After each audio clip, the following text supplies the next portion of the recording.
Antes que histérica e histórica, es una nueva columna que intenta reflexionar de manera coral y con los sonidos de la radio el transitar escénico musical de las feminidades. ¿Quién va a detenerte? ¿La muerte, la edad o la idea? ¿Quién va a detenerte? ¿Quién va a detenerte? ¿La muerte, la edad o la idea?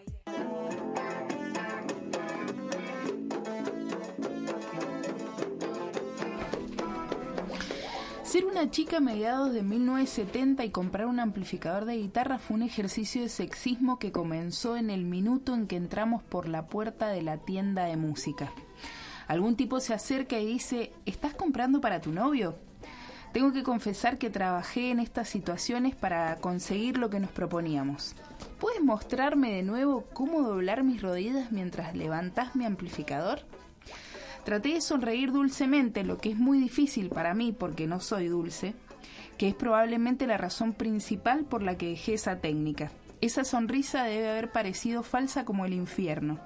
Además, tengo el tipo de cara al que culpan por cosas. Alice Bag dice esto.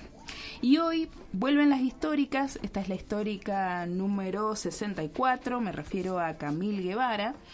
Y se titula esta primer parte, porque va a ir en dos partes, la música como semillero. Volvemos a este espacio a indagar y repasar nuestra historia, la historia local, la de las mujeres disidencias en la escena, el circuito, con la escucha ampliada y la intención de renovar el formato. Con la entrevista como herramienta y la curiosidad como bandera, fuimos a la búsqueda de esta historia. Esta columna también podría haberse llamado La música, ese todo en todas partes al mismo tiempo, el hecho colectivo en el contexto propicio y efervescente, pero optamos por la idea de semillero como un espacio que permite el desarrollo y la prosperidad de diversos frutos. Camille, lejos de ser una persona que hable mucho de sí misma, elige charlar sobre las grupalidades que integró y fundó junto a otros, entendiendo que este recorrido se hace caminando en manadita, llevando para todos lados y siendo en todos lados parte de esa música en un lugar y en un tiempo para otros. Buenas, ¿cómo andan? Soy Camille Guevara, guitarrista y música de Mendoza. ¿Cómo fue tu primer acercamiento con la música? Tu formación. Yo toco la guitarra desde que soy niña, siempre me gustó, siempre toqué de oído también, como no me acerqué mucho al estudio de la música, al menos en un principio siempre fue como más lúdico, siempre andaba con la guitarra, iba a la escuela con la guitarra, andaba con la guitarra para todos lados, siempre fui muy de fogón, de ser la persona que saca la guitarra y se toca los temas, bueno, al menos así era en un principio, hasta que, bueno, fui creciendo y se fueron armando otros proyectos. Más o menos, la adolescencia, ¿cuándo empezaste a conformar grupalidades musicales? O sea, tuve banditas en la secundaria, pero muy desde lo lúdico y tal. Y después ya más cerca de, cuando tenía tipo 19 años, tuve la primer banda de tocar en vivo, de moverse y tal, que fueron las Cumbia Guacha. Las Cumbia Guacha. Un bandón. Un bandón. Puede ser sí, un bandón en varios sentidos. Y bueno, éramos miles, básicamente, éramos miles. Yo en esa época estaba en la facu de teatro y tenía por otro lado mi hermana que estaba tocando, también ella es música y es más chica que yo, así que medio como que me empecé a vincular con gente de la facu de teatro, que eran actrices básicamente, todas pibas, y empezamos a jugar con esto de la banda de cumbia, de hacer una banda de cumbia. Así que nada, se armó en un principio con 3 pibis de ahí de la facu y mi hermana que tocaba el güiro. Nos empezamos a juntar medio entre ensayos y cosas de la facu y se armó algo re lindo, la verdad. Y como era tan lúdico, estaba como un poco abierta la propuesta a que se sumara gente y la gente se sumó. En un momento llegamos a ser 13 pibas, era un bandón en ese sentido también. Éramos muchos, sí. ¿Cómo se arma en el repertorio, por ejemplo? Claro, empezó siendo eso. temas de damas gratis, pibes chorros, como que en esa época también estábamos yo ponía música en un club que también ponía cumbia, que se llamaba China con África, que seguramente mucha gente lo va a recordar, y sacábamos como muchos temas de eso, de cancionero popular cumbiero, hasta que empezamos a hacer nuestras canciones propias, que las hacíamos sí, como creaciones colectivas. Siempre alguien caía o con un pedacito de letra o con una cosa, un arreglito, qué sé yo, y se armaban las canciones a partir de eso. Pero siempre eso, muy lúdico, como te digo, hasta ese momento nadie tenía como en la banda formación musical, éramos todos como entre muchas, bueno, al menos yo, entre comillas, actrices, porque estábamos como en el palo del teatro, entonces era mucha perfo.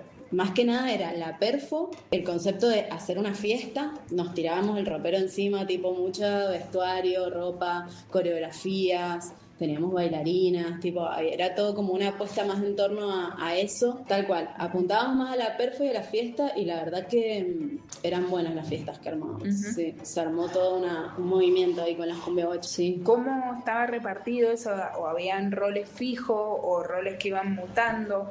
¿Vos siempre estuviste en la guitarra? Sí, casi todos teníamos roles fijos. ¿Y cuáles eran esos? Estaba yo en la guitarra, había otra piba que también tocaba la guitarra, después había un bajo, una batería y en general 2 percusiones. Una como más de parche, no me acuerdo si eran unos bongos, como que ahora lo tengo, esto estamos hablando del año 2010, más o menos. Ahí arrancaron. Ahí arrancamos. Y una percu de timbaletas y accesorios. Esa era como la parte musical, y después teníamos 3 voces que yo cantaba en esa banda, cantaban, y 2 personas más que eran Clauterra y Denise. Y después teníamos 2 bailarinas que en todos los temas tenían coreografías. Así estaba formada la banda. ¿Cómo era un poco cómo se juntaban, cada cuánto ensayaban, dónde ensayaban? ¿Cuál era la dinámica? Y bueno, en esa época eso, estábamos en la facu, éramos muy jóvenes, yo tenía, no sé si había cumplido ya 20 años o estaba en eso. Teníamos bastante tiempo libre, vamos a decir, y nos pasó que con las cumbia guacha empezamos a tocar muy, muy seguido en un momento. Como que la banda movía su manadita, entonces tocábamos casi, me atrevo a decir que a veces más de una vez por fin de semana, y casi todos los fines de semana tocábamos. Entonces teníamos la manija muy arriba, nos juntábamos a ensayar muchas veces, a veces en casas más para componer y tal, y en general en sala de ensayo. Durante toda la época que duró la cumbia guacha, la verdad que lo resostuvimos, le metimos muchísimo, viajamos, hicimos de todo, y eso implicó también muchas horas de ensayo, de pensar la banda. ¿Por dónde giraron? Con las cumbia guacha fuimos varias veces a Chile y a Córdoba y a San Juan. También habremos girado por varios lugares del interior de la provincia, de acá de Mendoza. Empezamos a generarnos un público y también ingreso. Un ingreso que con eso financiábamos los ensayos, si teníamos que comprarnos maquillaje, vestuario, porque como te digo era muy performático todo. Y también teníamos un formato de tocar en la calle, porque cuando viajábamos en general a Chile, que fuimos varias veces, íbamos con todo. O sea, tipo, nos íbamos en una traffic y nos íbamos con todo, amplificadores, la batería completa llevábamos, más las 13 personas y todo, para poder tocar en la calle, en bares o lugares.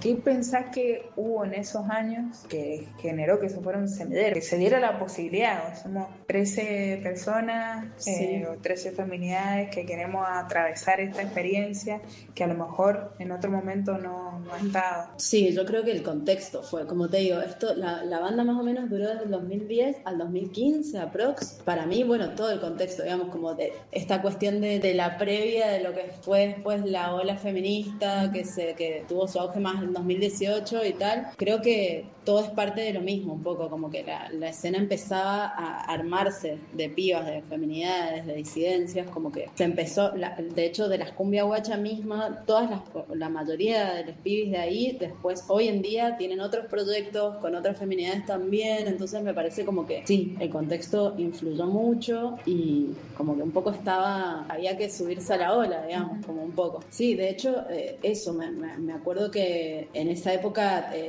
la lucha por el aborto legal es muy antigua en Argentina, pero en ese momento nosotros tocábamos en las marchas y tal, y que eran marchas que todavía eran pequeñas a comparación de lo que vino después, digamos.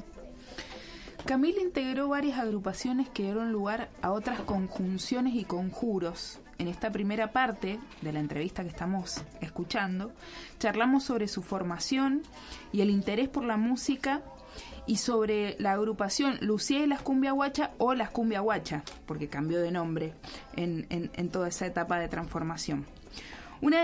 Esta fue una de las primeras bandas que conformó y además, como recién escuchábamos, va charlando sobre todas las aventuras musicales que se propusieron vivir con determinación y suerte, la de darse existencia y plantarse.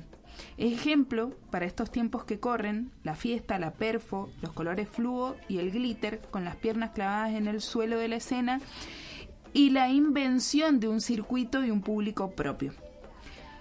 Esta banda estaba integrada por Valentina Martínez en guitarra, Irene Palero en bajo, Ludmila Britos era una de las bailarinas, igual que Maru Castro, Denise Sanz en voz, Clau Terra en voz, Flor Nicolás en teclas, Silvina Fresina en batería, La Gallega en guitarra y voz, Paul Dager en percu, Yambra Camonte en percu, Cata Sanef en percu y además después como manager.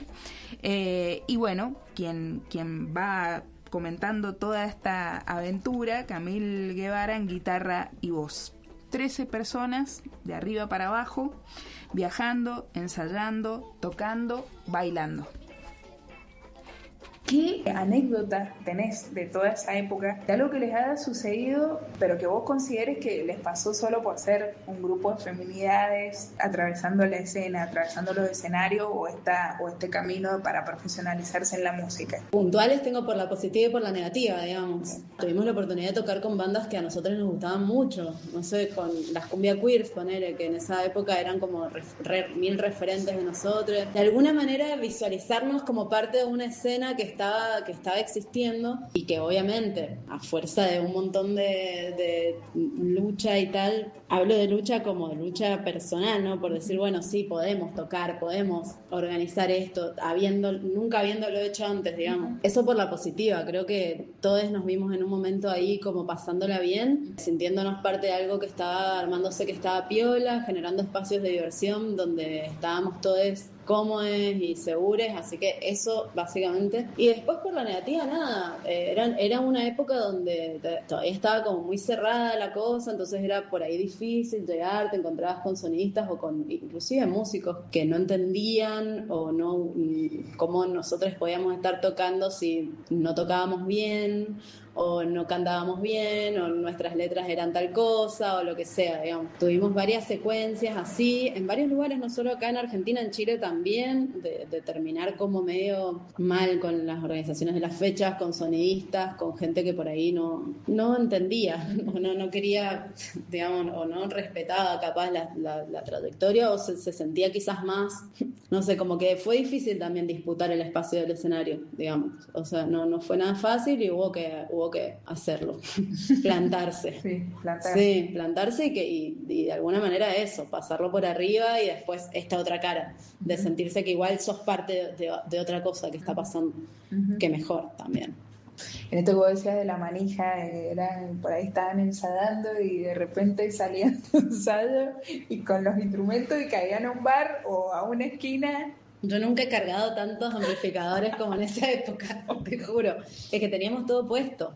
Claro, y esa era la dinámica. Esa era la dinámica, pero era juntarnos en la casa de alguien, estar muy manija tocando cumbia y pasándola muy bien y decir, ¿y ahora qué hacemos? Vamos a ver si podemos tocar en algún lado. Pum, cargarse todas las cosas y ir a, no sé, me acuerdo de haber ido después de un ensayo a Rumbo Perdido a preguntar si podíamos tocar tipo esa misma noche. Tipo así, ya nos habíamos cambiado todo y de que nos digan que no. Bueno, puede pasar. Puede pasar, sí. Otra vuelta nos pasó que venían las manos de Filipe a tocar acá y no me acuerdo por qué motivo la misma noche que iba a suceder el show, no sucedió por algo, no sé, no pudieron viajar, algo pasó y el organizador de la fecha nos llamó medio desesperado a último momento, tipo 7 de la tarde, el show era a las 9, para tocar. Tipo, en 10 minutos ya estábamos todos remillendo. Así que sí, la manija era total, ¿viste? Bueno, ¿Y cómo fue la recepción de...? No, una decepción de la gente, del público. El público decepcionado. Pero la pasamos bien, sí. Se logró dar vuelta, digamos. Sí, tal cual. Aparte, como te digo, nosotros... Mira, me acuerdo una vez hasta que tocamos con Pablito Lescano. O sea, como que nos pasaban cosas que estaban buenas, que nos marcaron a todos, yo creo. Como en esto de entender cómo se va haciendo el caminito de la trayectoria para ir como armándote tu bandita, tu público, tu... Estando siempre ahí, digamos. Sí, existiendo y con la manija y las ganas de estar haciendo eso, la disponibilidad. Bueno, esta es la primera parte de esta columna. Por supuesto, queremos agradecer muy especialmente el testimonio de Camil Guevara para esta entrevista que fue realizada el domingo 22 de marzo de este año. Y bueno, me parecía muy interesante indagar sobre este pasado que no es un pasado lejano, es un pasado de acá nomás, acá cerquita, cuando muchas cosas estaban empezando, cuando una escena se estaba abriendo, cuando parecía que el tiempo estaba a nuestro favor o a favor de ciertas demandas que venían de hace mucho tiempo no teniendo lugar, y como lo vemos desde esta perspectiva, ¿no? Desde estos días, con algunas cosas, diría Camil, desde la positiva y la negativa. Así que esta es solamente la primera parte. Vamos a ir a la semana que viene, no, la otra, se viene la segunda parte de la música como semillero. Entonces, bueno, contarles que de cortina escuchamos Bad Guacha, que es una especie de ensayo grabado, filmado, y que lo que vamos a escuchar ahora para cerrar está en vivo, así que esto también tiene que ver con las posibilidades de grabar, que muchas veces lo pensamos en esta columna. ¿Qué posibilidades hay de grabar? Digo posibilidades estructurales. Así que bueno, lo que vamos a escuchar ahora, para cerrar la columna que continuará dentro de 2 semanas, se llama Cumbia Abortiva. Nosotras decidimos, nosotras parimos, nosotras decidimos. En el hospital no me quieren atender porque dicen que va contra la ley. Y en la clandestinidad me hace sentir como si fuera una criminal. Hay un mercado negro detrás de todo esto, de médicos perversos que te ayudan, pero por dinero. Cumbia, cumbia, cumbia, cumbia, cumbia, cumbia, cumbia, cumbia, cumbia, cumbia, cumbia. No quiero que me digan lo que tengo que hacer si la policía mata por placer. No quiero que me digan lo que tengo que hacer si la iglesia con mi niño